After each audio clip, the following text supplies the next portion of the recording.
good? That's Kovet telling me he's here. We're almost here. We are returning to a tractate that we said goodbye to almost a year ago. In our series of Gemara, our Gemara class, we try to rotate between different tractates that have some kind of relevancy to the time that we're in, right? So we learned about Hanukkah, after the holidays, before Hanukkah. We learned about Purim. We learned about Pesach. We learned about the coming of Mashiach, and that's how we kind of focused on Tisha B'Av this year. We're about now to enter into a new season of the Jewish calendar, the days that lead up to the high holidays.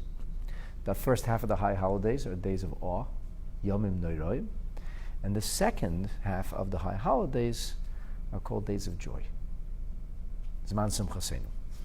And a critical component of Zman Simchasenu is a mitzvah which is called the Sukkah. The mitzvah of the Sukkah, where we sit in what could be best described as a temporary dwelling that makes us aware of how vulnerable we really are. Many people think that money and possessions make you happy.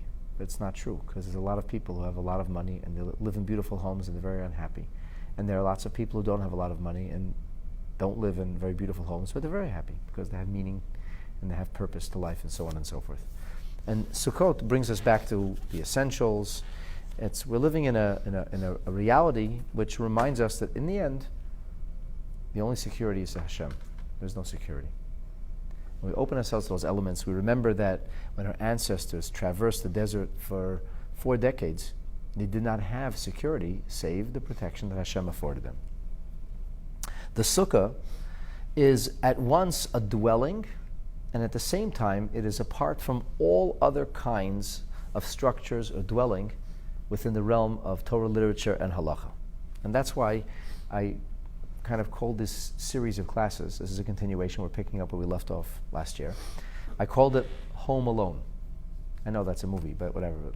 I don't know what it's about, but it just made me, I'm familiar with the terminology, and what I mean with this terminology is, besides getting everybody's attention, is that the sukkah is a home that is alone or apart and separate from all other homes, from all other dwellings, halachically speaking. From a perspective of legalese, from a perspective of Jewish jurisprudence, Torah jurisprudence, there is something that sets the sukkah apart from all other dwellings. And that is, it is the home that is alone or distinct, separate, and apart from all other kinds of such dwellings, because it actually doesn't have to be a dwelling per se. And that's a continuation of what we started, a discussion about the sukkah, that it has to be a modicum size, a minimum size, but really it has to be enough for you to spend time in or seek temporary shelter in, but not large enough to live in.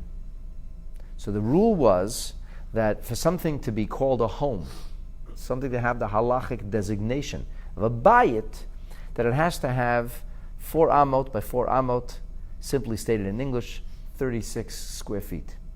So if it doesn't have 36 square feet, it doesn't need a mezuzah, for example. If it doesn't have 36 square feet, then certain halachic responsibility that only applies when something is called a dwelling or a house will not be applicable here. And we had a brisa, we had something of the Mishnah genre, which spoke of a variety of things that always do require 36 square feet or dwelling of sort. And now we're explaining how that's distinct, separate, and apart from the sukkah. So first we had a number of biblical ideas, biblical notions. So the Gemara had a very easy way of explaining why that's different, because that says the word bayit.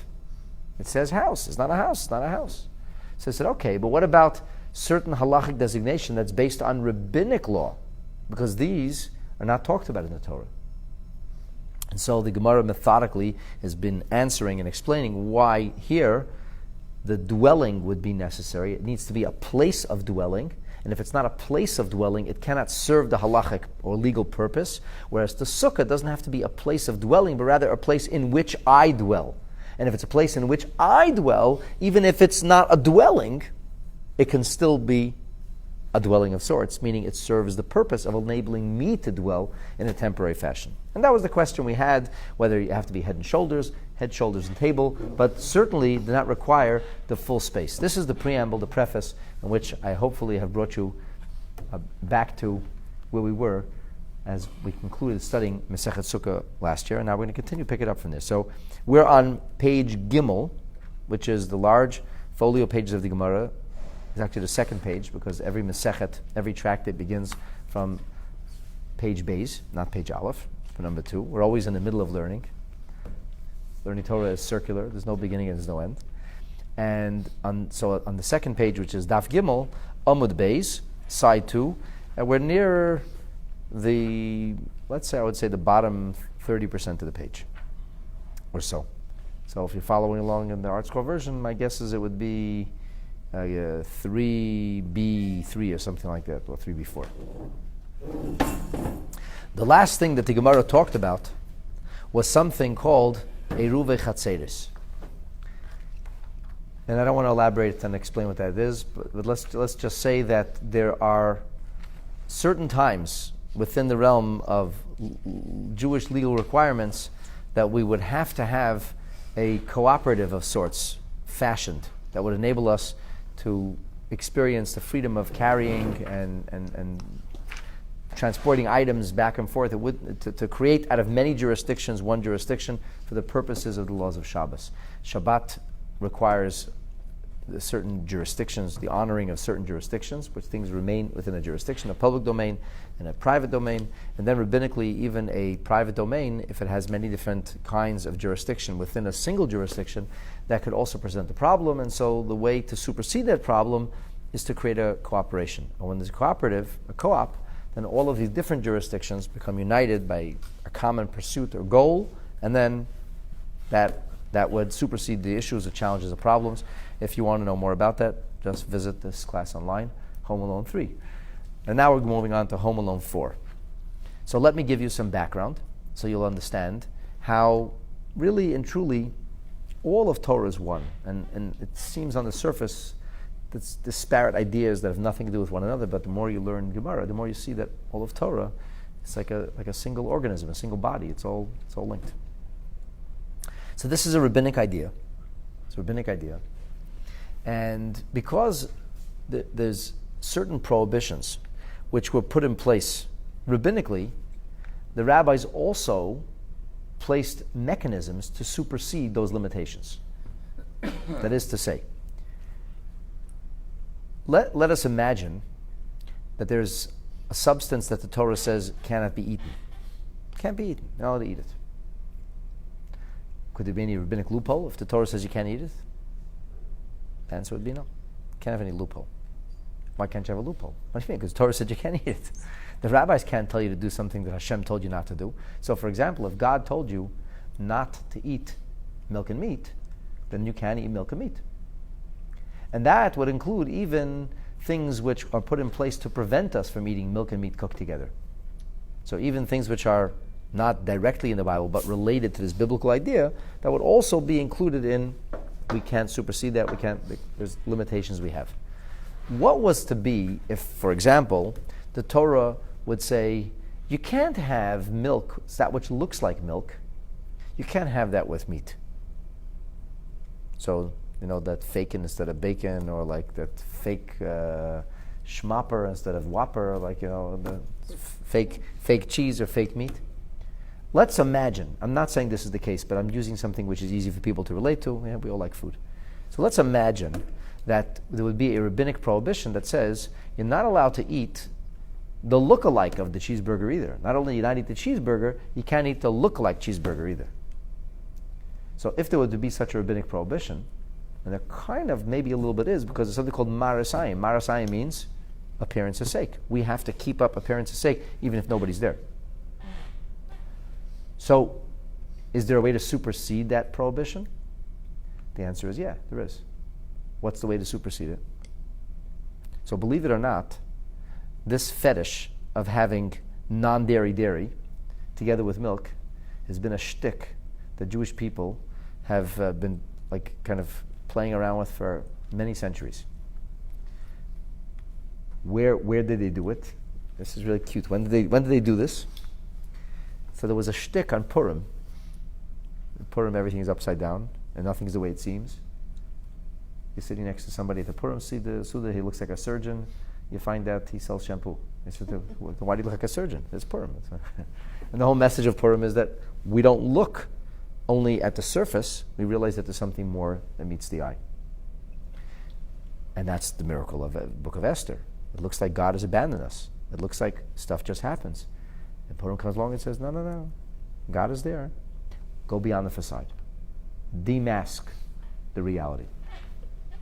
So we had a shtick of doing things which looked otherwise. So what the shtick was, at some point, I don't know, this is in the 13th century, 14th century, at some point Polish Jews came up with a shtick that you could make almond milk. And there was like a fetish for Jewish people that they would have coffee or even milk with meat on Purim. How? How could you have milk and meat on Purim? Almond milk. But this is before the days of margarine and coffee rich, when it was common, and it was an anomaly. It was once a year they made milk out of almonds. So the halacha came along and said there needs to be a little proviso, a little mechanism in place. What's that? That when they used to serve this almond milk, there used to have to be almonds on the table. Mm-hmm. So this was a curio, if you will, of life in the Middle Ages. It's documented in the Shulchan Aruch that the rabbis at the time ruled that you can have your shtick, you can have your coffee, your cream in your coffee, after you've finished a fine meal of meat, as long as there's almonds on the table. Because the almonds would make you realize, almonds, almond milk. Now, this is really not a great example on a technical level, but I'm just using this example as a metaphor. So in other words, the almonds allowed us to supersede what would otherwise be an inappropriate thing, because that's inappropriate because it looks like you're having milk in your coffee. It just looks like it. Now, in today's day and age, it's not an issue because today everything is fake. We live in a whole fake world today. There's fake meat, there's fake milk, there's fake news. Everybody's fake. It's a whole. Today, when something's real, people don't know what to do with it, right? They're like, the only thing that doesn't sell is the truth. It's fake, no problem. So today, there's no issue we're having to put almonds. But in a world where once upon a time, at least for Jewish people, we try to live with integrity and live with the truth. We weren't used to fake things. There weren't fakes. There were no fake rabbis once upon a time. If you wanted to be a rabbi, you couldn't grandstand as a scholar. You really had to know your stuff once upon a time. If you wanted to be whatever it was, you had to know your stuff. You couldn't fake it. There's no faking once upon a time. So this is like a rabbinic mechanism. You understand the metaphor?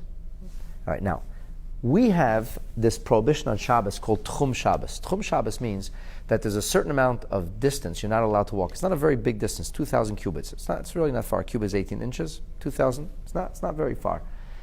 You're not allowed to walk more than that distance on Shabbos. And you're saying, well, most of us walk to shul more than 2,000 cubits. How do you do that? So the thing is that this prohibition is out in the wilderness. Out of a settled area, you're not allowed to walk 2,000 cubits. Why? Because we live in a municipality. We live in a settled area. Now, once upon a time, settled areas, the edge of town actually looked like the edge of town. You know where town ended. They were like walls. Today, with some of the new subdivisions being built across North America, you actually could see the edge of town. You can actually, they have these walls, and you have a highway, and you're literally living at the edge of town today. It's almost like the proverbial walls of once upon a time. So suppose you were to live in a settlement like this, and there really is an edge of town. So, when I was in my early 20s, I was in California, in Central California. There are towns that really, like, you come to the edge of town. There's a desert out there. Like, this is the edge. It's a new subdivision. The subdivision is built, and they're really. So, if you want to go for a walk on Shabbos, how far can you go outside of town? 2,000. The answer is 2,000 amos. That's it. That's all. In the city of Toronto, you can walk, I don't know, maybe probably 30, 40 kilometers on Shabbos, right? Because there's houses, if you start walking now, you can go all the way down to the lake. I think it's 19 kilometers, straight down to Lake Ontario. You're not even going to encounter more than, you want to count 50 empty yards anywhere, right? Bathurst Street will take you straight into the lake. And there are homes all continuously. Homes, dwellings, businesses. And you keep walking to Bathurst these days. When I moved here, there was fields up there. There are no fields. You can walk and walk straight through Vaughan and through Richmond Hill into Aurora. At a certain point, you're going to start coming to areas where it's the edge of town, and that's when it becomes a problem. That's when you can have an issue, actually, whether it's an issue of Tchum Shabbos, if there's no homes. So the question is, how much space does there need to be between homes for it to be considered a contiguous municipality, a contiguous settlement? You would think 2,000 amas, but that's not correct. So the amount actually is a much, much smaller amount. The amount between homes or between areas is 70 amot and 2/3. A little over 70 amot. 140 feet? 140 feet. Which would mean that in farm country, a lot of Jewish people used to live in the farms. Many people came in the 40s and 50s, late 40s, early 50s. They couldn't settle in Toronto. Many of them settled in Hamilton and Grimsby. These areas, a lot of Jewish farmers there. There was chicken farmers. There were the dairy farmers. So the farmers could have a problem on Shabbos. I mean, first of all, many of them didn't have even shuls. They couldn't. The observant ones didn't go to shul Shabbos. When it came to holidays, they'd actually have to come to Toronto for Yom Tov. They couldn't go to shul. Not only they couldn't go to shul, so the area that's fenced in for the purpose of living, they could walk in. But you couldn't necessarily even go beyond your area, because you could have the farm homes could be 500 yards away, 1,000 yards away.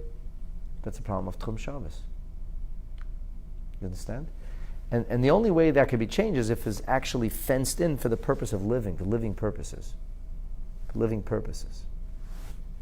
So in the summer camps, where they have an Eruv, they actually fence the Eruv in for living purposes, even if there's more than 70 amot from one bunkhouse to the next. Or from one, that's not a problem, because it's fenced in for the purpose of living. But when you come to the edge of town, and the edge of town is no longer people living in an urban setting, but in a rustic, rural setting, and there's these big differences from one area to the next, so 70 amas is the amount. Suppose now there were villages, we would call it today just a collection of houses. Do you know how many shtetl there once were? I mean, the Carpathian Mountains were literally dotted with shtetl. There were millions of Jews who lived in really, mountain Jews. They were living in the mountains, the number is probably millions. And these people would live, some of them had a shul. Some of these shtetl didn't have a shul. Some of them would go for the high holiday somewhere. They were usually a collection of homes, close quarters. I guess think Fiddler on the Roof, 30 homes, 40 homes, maybe 50 families. Some of these people lived in the same shtetl with the same 50 families and the replication of those for hundreds of years. So we have some of the genetic diseases. Some people never left the shtetl. And some of these shtetl were like, on a hilltop, you could have a shtetl, a collection of 50 houses or 100 homes. And then there could be another little settlement where there was another 30 or 40 homes. And the question is now, can we go from one area to the next? You could even see the settlement. Maybe some of them were very beautiful. Some of these shtetl were very, very picturesque. You could see the shtetl there. Some of these shtetl were 70, 80, some of them were 90% Jewish. There was hardly a Gentiles living. It was all a collection of Jews living. Few non-Jews lived over there. Even the bigger cities that had thousands of people, some of them were 70, 80% Jewish. The farmers were not Jewish, but the people who lived in the urban setting were mostly Jewish. Now we want to link up these townlets. It's townlets. 100 families living together, 50 families living together. So you want to link these towns. What you want to, in effect, is create a halachic bridge, so that these townlets should not be considered disparate.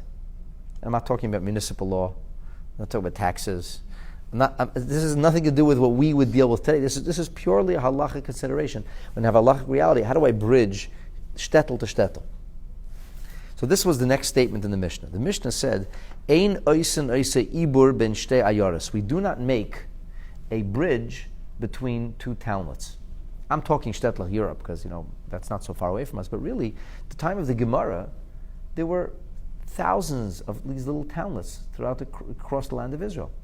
The land of Israel was punctuated by little settlements. Not everybody lived in a big town. Not everybody lived in a walled city. And these little settlements, this is how Jewish people lived from time immemorial. They wanted to be able to link up to one another. So you have to have what's going to link it together.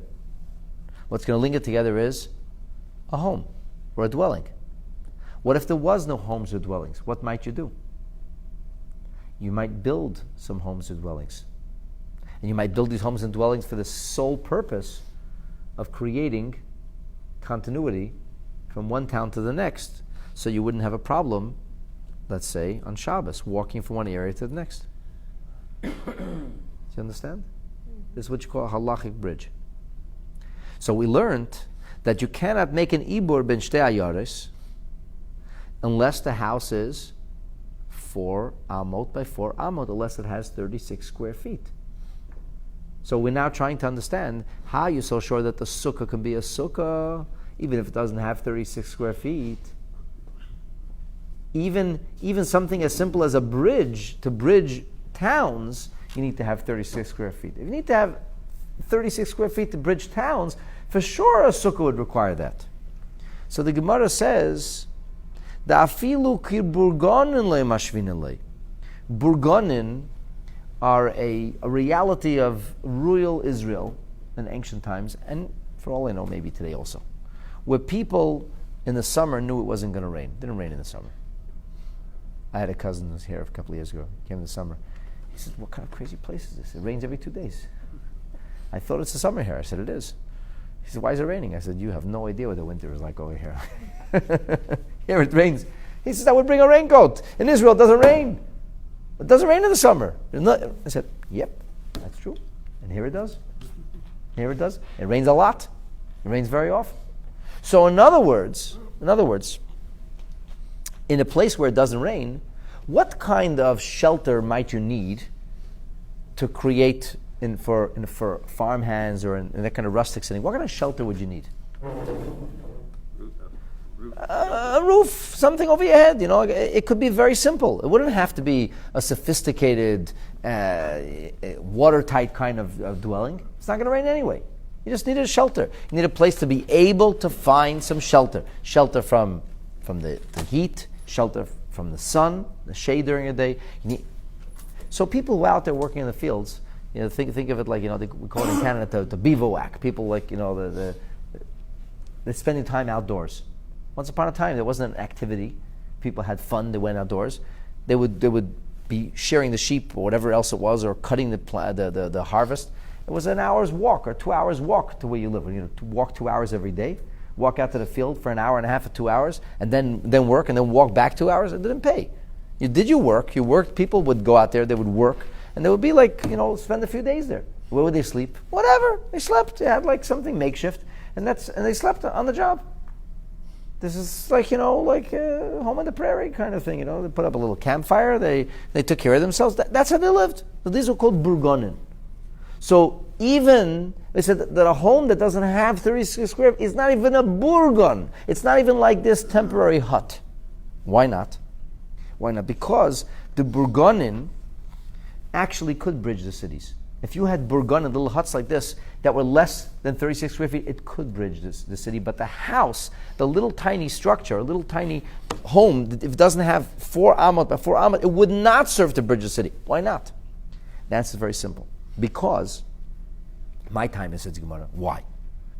In other words, you're telling me that this business of 36 square feet is not important for the sukkah, and here when it comes to bridging the cities, it is very important. And afilu leburgonin le'mashvina le. So this is my time. What's the reason? He says, I'll tell you why. Burgonin chazu l'milsayu. Because the burgon doesn't have to be 36 square feet in order for it to serve its purpose. It can serve a purpose without being 36 square feet. 36 square feet is a place where I settle down. It's a place to call home. It's a very small place to call home. In downtown Toronto, it's called a bedroom. In Thornhill, it's called a master bedroom closet. But it's small enough to live. You can live there. You can have a place of dwelling. You put a bed. You put whatever it is, a Chesterfield. You can do something in there. But the burgon didn't need that. What did the burgon need? What did it need to be? It didn't need to be 36 square feet. What did it need to be? A place for shelter.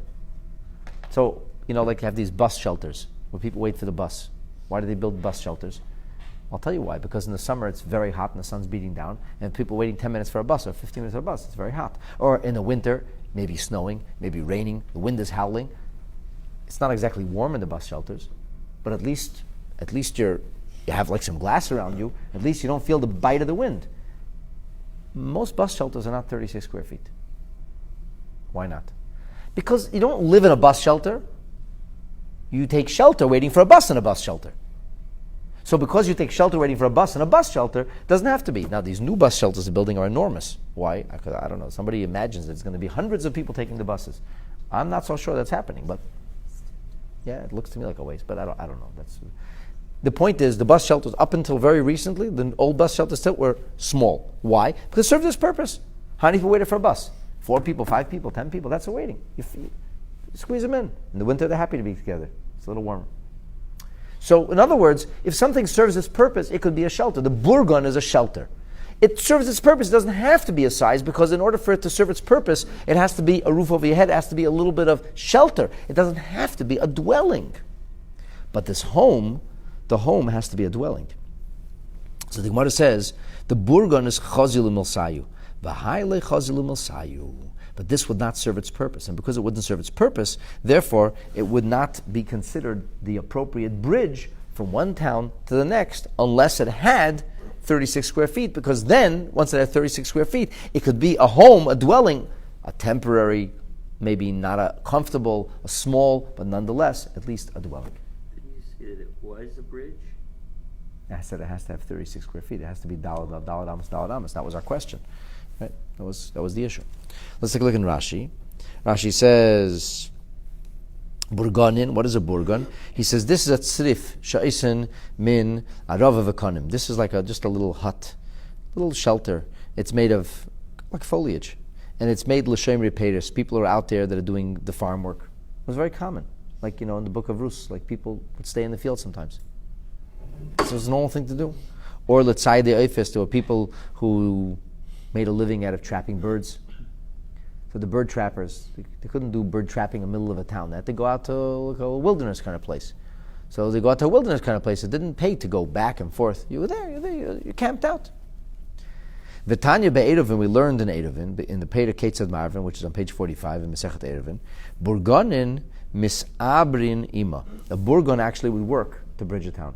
Now there's a discussion in the Achronim whether a sukkah would actually work to bridge a town, even if it didn't have 36 square feet. And according to many Rishonim, it would seem that the answer would be yes. Why? Because chazil milsayu. Because the sukkah actually doesn't have to be 36 square feet. It's the one home. It's the minority report of homes. The one home that doesn't have to be a home. Because what does it need to be? It needs to be a place where you find temporary shelter rather than being a temporary shelter. It's about the person living in the sukkah, not the sukkah being a sukkah. These halachas are about the house being a house, whereas the sukkah is a halacha about a person dwelling in a sukkah. And that's why the space over there is not relevant or important.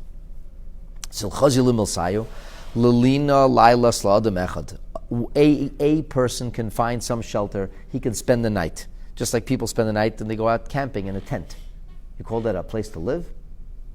It's a tent. So a person crawls inside. It's like almost like an oversized sleeping bag. But it's enough to you can sleep tonight. Any home, regardless of how big, how small, a home is made for somebody to actually live in. And therefore, since it can't provide living quarters, it's not a home. The condos have like little guardhouses where somebody sits and the cars pull up and he opens the window and says who you are. I don't know if they have 36 square feet. But the truth is those aren't made for living. What are they made for? They're made for a specific working purpose, so that the guard, that somebody's watching who goes in and out of the condo. Or let's say you have the toll booths. And there's still places where people man the toll booths. How big are those? They're tiny. It just is a place of shelter. That's all it is. For somebody to be sheltered when they're taking your money or giving you a ticket. So once again, it would serve its purpose. But here, we seek dwellings to bridge between towns for the purpose of Eruv, of what we would call the Eruv, which is one of many Eruvim, a mechanism to supersede a rabbinic prohibition. Now, I should point out to you that Tchum, according to Maimonides and other Rishonim, is actually biblical, not rabbinic, even though Maimonides sharply disputes this. And Maimonides brings many proofs that the Tchum and the prohibition of tchum is a rabbinic prohibition. But the answer, in the Rambam's defense, and the Rambam even says this, is that the biblical tchum is much, much bigger than 2,000 amot. It's the length of the camp of Israel, which is like 12 farsangs. So it's much bigger. There is a biblical concept of tchum, the idea, and for that, no Eruv in the world will help.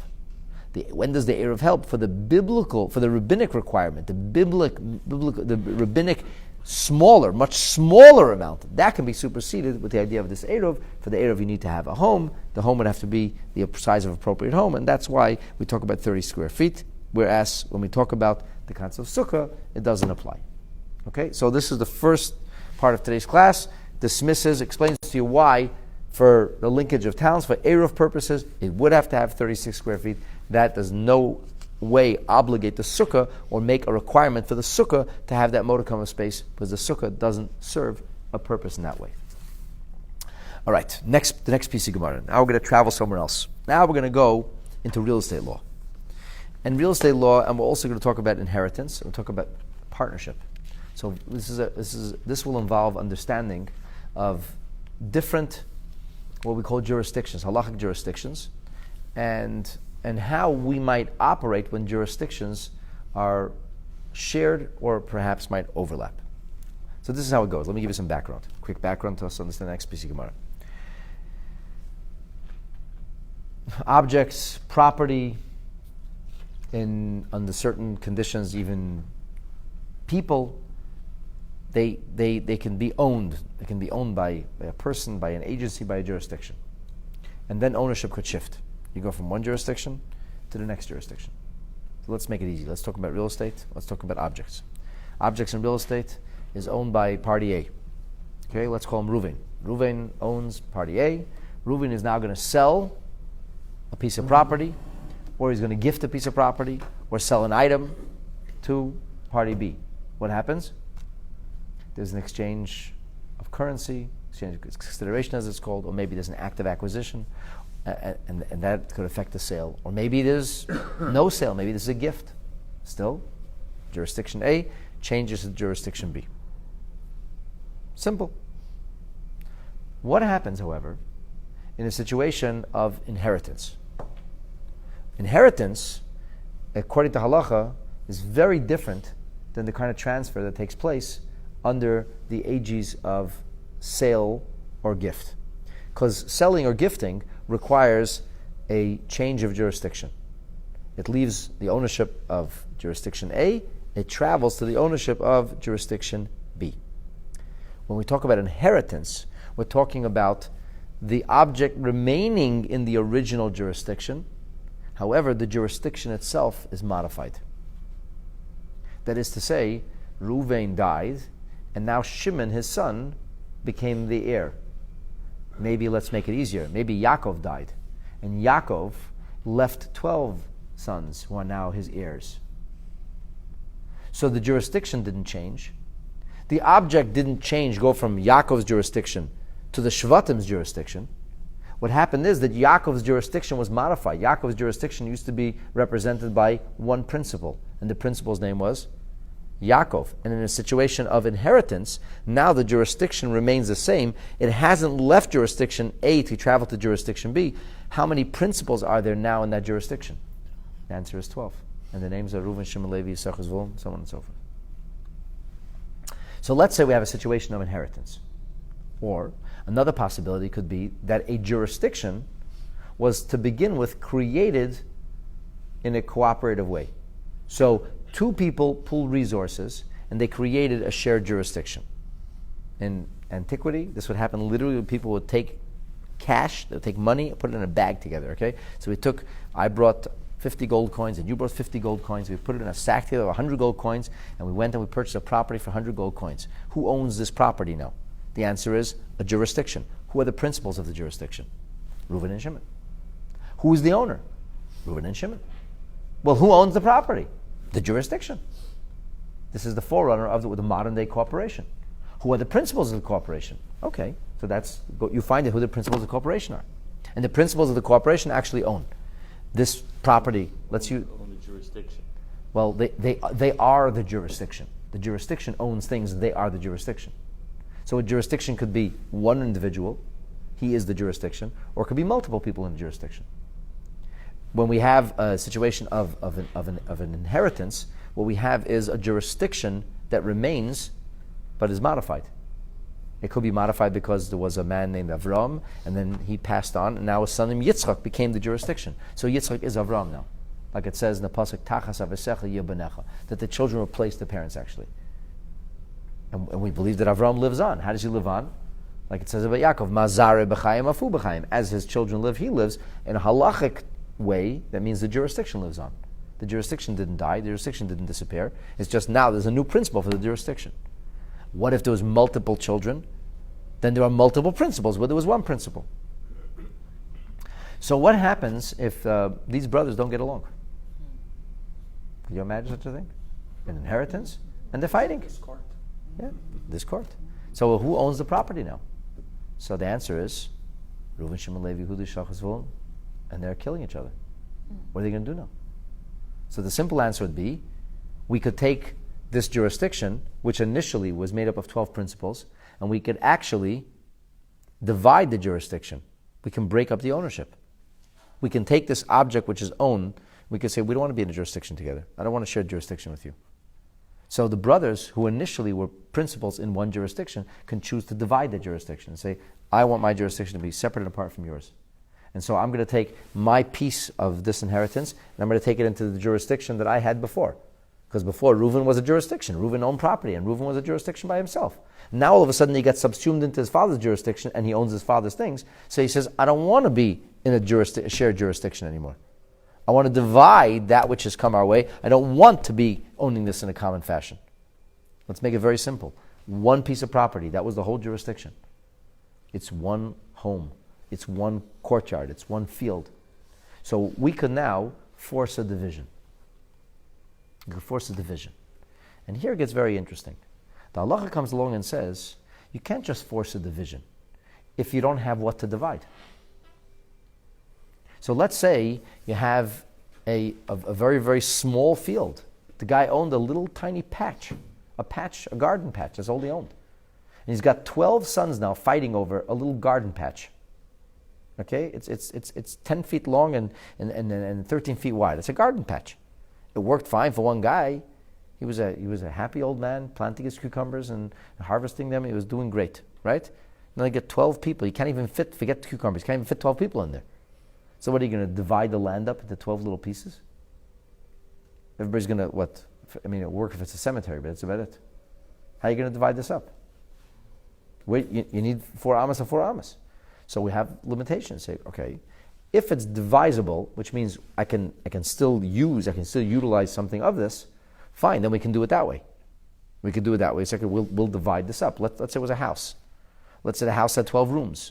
So we can have 12 rooms.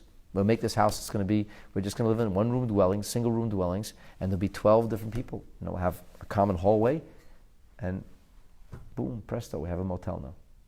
Everybody owns a room. And figure out how it will work the common hallway. It's conceivable. But if you have one room, you can't divide it up amongst 12 people, or 2 people, but everybody will get a square tile. It won't work. So what do? You're doomed to fight forever?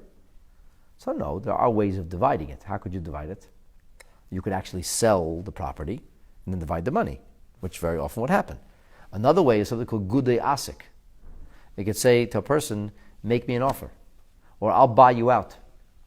He says, yeah, what are you going to offer me? So I'll offer you $10,000.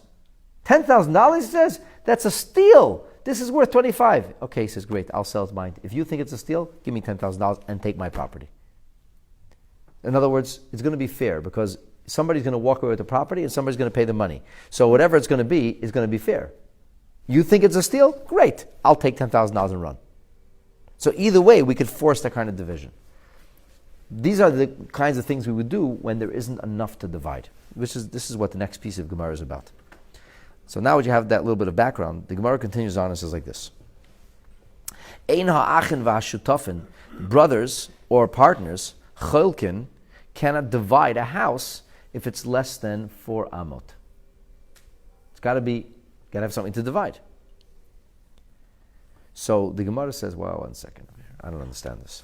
Taima, the reason is the less bay daladamas, because it doesn't have 4 amot, which is the proverbial 36 square feet. The Gemara says, ha isbei daladamas, what if it would have the 4 amot? Chelkit, then we would divide? Really? If you have a tiny home that's 36 square feet, you would divide that? What, into 17 square feet? Vatanan, how could you say that? We learned in the Mishnah, Ein chelkin as achotzer ad sheyehei by arba amis lozeh va'arba amis lozeh. You cannot force division unless after the division there would be 4 amot for each party. But if you end up with less than 4 amot after the division is ridiculous because everybody gets a piece of nothing. It's like owning a coat to say, okay, we're going to divide it. You get the right sleeve, I get the left sleeve. What's the point? If it's a bolt of cloth, and the bolt of cloth can be divided, we can make ourselves a suit, no problem. No problem. But if it's a jacket, everybody will get a sleeve. You get a lapel, I get a sleeve, somebody else gets the back. What are you going to do with it? It's nothing. It's a shmata. So what will be the answer? We would sell the coat, and then we'd divide the money. So there has to be enough after the division, and there has to be some reasonable way to use it. So the Gemara modifies and explains the Brisa. The Gemara says, no. Ela ema, this is what you have to say. Ein by din chaluka kichotzer. It would not have a din chaluka. You could not divide it just like a chotzer. What does it mean, just like a chotzer? Just like the chotzer, just like a courtyard, would have to have 36 square feet, which means a little bit of living space. So too also, you would have to have, when everything is said and done, 4 amot and 4 amot, just like a chotzer. Where do we see this business of a chotzer?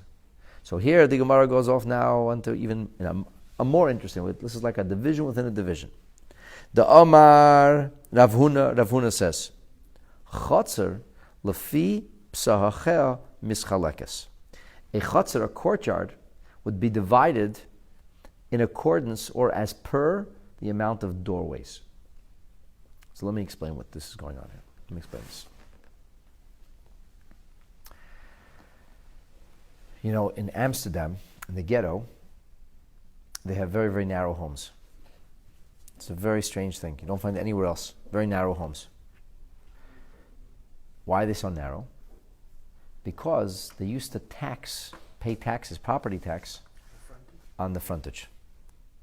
So what did the Jews do? It was impossible to live. If they have normal frontage, they wouldn't be able, what they did is they built very narrow homes. And instead of having frontage, they had long homes. So they had long, narrow homes. So therefore, they made the home like, I don't know if it's 5 feet or 6 feet or 10 feet wide, just like barely enough for a room. But they lived very well. Jews live well in Amsterdam. Why? But they had these long homes. But that way, frontage, the taxes were palatable. You could pay taxes. You could still live in a normal home. So, for example, we have, let's say, fees that you pay, let's say, condo fees. So, in the condo fee, how much do you pay? It's by a square foot. So there's 2 ways. There's different kinds of ways to build this kind of thing. You could base it on square footage. That somebody who has a penthouse or a large condo is going to pay bigger condo fees because you're paying in accordance with the service you're getting. Or another way of it is, how many units? You pay per unit. So if you own 2 units, then you're going to pay per unit. Because you're counting, it's like head counting, but door counting. Per unit. How many doors is this servicing? Understand? This is the question here. So we have a courtyard. Let's say we have a large home. This courtyard, remember, and I've talked about this like ad infinitum in previous classes. We described how people once upon a time used to live. People lived in enclaves. If you go into what they call the Armenian Quarter in Jerusalem, you'll still see how they live like these enclaves. They're after the Armenian genocide, which the Turkish say never happened. Yeah. And so the people, they have phobias. It's like passed down. It's almost generational already. They live in like these closed quarters. And you walk down to the kotel, you see like they have these metal doors, and like what happens is the courtyard, they have a shared courtyard, but they're very secretive. You don't get into the courtyard. Nobody else. You have to belong to that family or that cooperative to get into that courtyard. And once you get into the courtyard, I'm told, I've never been in one, I heard they're actually quite spacious. They have room to live in quarters, but it's very private. Some of them have 2 doors to go through, and then you go into this common courtyard. So everybody who lives there uses that courtyard. And they have homes that can be built like a square all around the courtyard. Once upon a time, this is how city planning, urban city planning was. There were these alleyways. There was one main road, and that's where all the business was conducted. And off that main road, there were these little alleyways, and these little alleyways led off into other little alleys, and those alleys led into compounds, courtyards where people lived together. People would live, and each one, they had their own well, or they had their own various services that kind of everybody pitched in and did what they did, and they lived in a common enclosure. So we talked about this previously when we talked about creating a cooperative out of an area which is actually owned by many people, so it's quasi-public, and that's where Shlomo HaMelech makes this injunction that it should be considered a Reshus HaRab and not a Reshus HaYachid. A public domain, not a private domain, even though really it is a private domain. Anyway, getting back to our point here. So let's say you have a large home, okay? You have a home that's 5,000 square feet. And then you have 3 other homes, and the other 3 homes are only 1,000 square feet each. Now, let's say there's jurisdiction A owns the large home, and then there's 2 other small jurisdictions, they own the smaller homes. And the courtyard was shared. And at some point they said, okay, enough of the sharing, we need to divide up the courtyard. How's the courtyard going to be divided up? Will it be divided up according to square footage? Or will it be divided up according to how many doors are being serviced? So if it gets divided according to how many doors are being serviced, we say the courtyard is merely space that you need for living quarters, for things that you want to do outside your home. People had animals. People had things you wanted to store outside. So that was the question. So the Gemara comes along and tells us that when you divide up this courtyard, the courtyard will be divided up lefi psacheha mischalekes. Divides up according to the doors. Now, according to most opinions, according to the doors does not mean how many doors a house has, but rather how many domains. Because you could have a house with 3 doors, but it's not called 3 doors. It really is domains. It's not about a door, but there are some opinions that say no, it does follow the door. Because the more doorways, the more room you need for outside. What do you mean by domains? Different people live Like a different unit. So one unit can have 3 doors, but it's still one unit. And this is machlekes rishonim. If psacheh is literal or proverbial, if it actually means different doors. Let's take a look in Rashi. I'll see what Rashi says. Chotzer mischalekes lefi psacheh. So Rashi says chotzer, a courtyard, shahayu batim psuchim la, that had various homes that opened into it. So it has a common enclosure. You went off the public domain, and you're in a private domain now, but it's not living quarters, it's open. It's an open area. And the open area leads you into the individual houses, individual units. V'chilukeha shnei achen b'neim. 2 brothers divided up. What happens? Zen noitel shleisha batim. 1 brother took 3 homes, small homes. V'zen nata kenegdan bayis gadol. So one home was 3,000 square feet, and the other smaller homes were 1,000 square feet each. So that's the way they divided it up. One brother said, okay, Dad owned these homes. This was his. Now he died. Now it's ours. So we're going to divide it up. You get the 3,000 square foot dwelling. I take the 3 1,000 square foot dwellings. Now the question is, how will they divide up the courtyard? They divided up the living space. How will they divide up the courtyard? So the answer is chotzer mischalekes lefi psacheh, which means that since we're dividing it up according to doorways, so imbo lechalek avida shel chotzer, if now they want to divide up the living quarters, the living space of the courtyard, zeh not al shleisha batim, the brother who took the 3 homes, the 3 dwellings, the 3 units, haktanim, the small ones, neitel gimel chalakim, he's going to take 3 parts of the courtyard. And the other one who has the large home, v'zen noitel revia, he will only take 1/4. So you'll divide the courtyard into quadrants, into 4, to 25% of what the courtyard is. The one who has 3 homes, each one of those homes will get 25% of what we call the courtyard. And the one who has 1 home will get only one of them. Let me give you an example. When I was first married, so we lived in an apartment house, in Detroit, in Oak Park. And every apartment had a storage area in like a basement. It was like one of these, 2-story little, kind of little apartment house. It wasn't a big building. So there was 2 stories. 2 stories there were apartments. And then there was a basement. And in the basement there were washing machines, which operated with quarters, with washing machine dryers. And there was also storage areas. There were like pens that were made up of like wire mesh in between. And that's where you stored stuff. So for example, we first moved in there, what did I put there? I put all the boxes. Because I knew we're not going to live here forever. So why should I go looking for boxes again? I threw all the boxes in there. And 3 years later, we had all the boxes. Right? It worked. Now, I don't know if the apartments were all the same sizes. I think they weren't. I think there were some apartments that were larger, some apartments smaller. The larger apartments costed more, the smaller apartments costed less. But downstairs in the basement, when the storage space was divided up, they were all the same size. And I think the way it went is there were as many pens, storage pens, as there were apartments. So if somebody was renting 2 small apartments, how much storage space would he get? 2.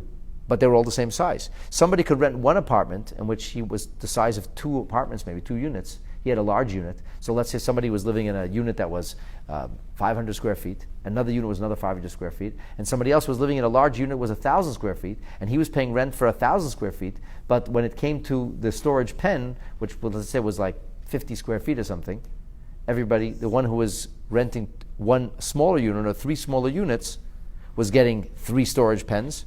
And the one who rented 1 unit was getting 1 storage pen, same size. Why? Because the storage pens were not divided in accordance with the square footage of the living units, of the apartments. Okay, I'm just giving you a modern example of this. So let's say we have a chutzner. A chutzner is like the courtyard. Another example could be, in this apartment area where we lived, there were also parking spaces. There was a parking lot. So every and there was really like, I think, 1 parking spot for visitors or 2. If you're a visitor, you're out of luck. There's nowhere for you to park. So every unit got a parking space. What happens if you had a small unit? You got a parking space. What if you had a big unit? You still got a parking space. You didn't get 2 parking spaces. You didn't get more parking spaces. But if I have a bigger unit, maybe I'm living in, maybe there's 2 cars. Well, tough luck. That doesn't come with that.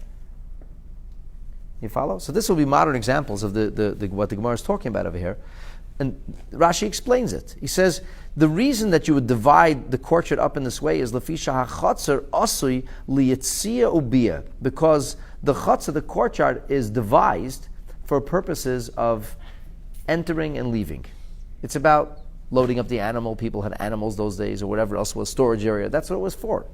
So haderech hachatzer nichnasim v'yetz min habatim. This is how the people would enter and exit to the public domain. Umachnisin Massechet, they came in with their bags, they came in with their satchels, they came in with their boxes. Uperkin lefnei pischeim, they would unload the animal that they had laden in front of the door, and you needed a parking space, so to speak. You came with your donkey or your camel, you needed to empty it somewhere. Lefikach chotzer mischalekes lefi hapsachim. That's where the chotzer will be divided according to units. Now, some maintain, units means doors, because another door means if I have 2 donkeys, I have 2 doors to load from. But we'll learn this, like, let's say that it's talking about units. And the Gemara says, the Omar Avhuna, that Avhuna said, Chotzer lefi psachel mischalekes. That's one opinion. But Rav Chisda says no.